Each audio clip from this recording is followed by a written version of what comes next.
এখন সন্ধ্যায় এই জন্য বের হই যে বিকেলবেলা গিয়ে যে খেলবো, সেই মাঠের আর মাঠ নাই। মাঠে এখন 1 হাত লম্বা ঘাস। ছেলেপেলের কি অবস্থা এলাকায় মা, ছোট ছোট ছেলেপেলে মোবাইল নিয়ে পাবজি এটা সেটা গেমেই বিজি। বন্ধু বান্ধবরাও যে যারা তার মতো বিজি, কারো খেলাধুলার প্রতি অ্যাট্রাকশনই নেই মা।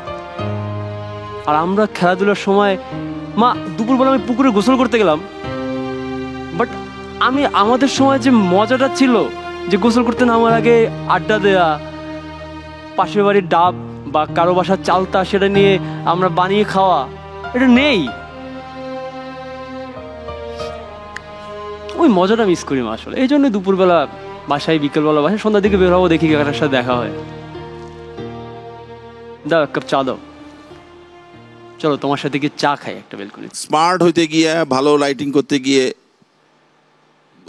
মনে হয় যে একটু ঝামেলাই হয়ে গেছে। বড় হওয়ার স্টোরিটা সাথে কানেক্ট করতে পারিনি, অভিনয়টা একদম ফ্ল্যাট হয়ে গেছে। ছোটবেলাটা ভালোই ছিল, শুরুটা ছোট্ট বাচ্চার একটা ঠিক ছিল, তারপর অনেক কিছু হতে পারতো, সেই জায়গা বাদ দিয়ে গিয়ে একটা বসে আই ডোন্ট নো, মানে খুব পুয়ার।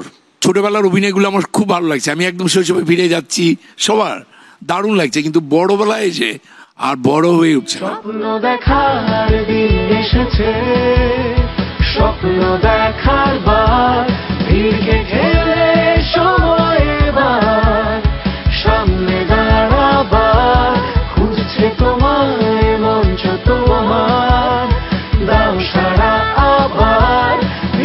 দীপ্ত স্টার হান্ট সম্পূর্ণ পর্ব দেখতে ভিজিট করুন youtube/দীপ্ত টিভি।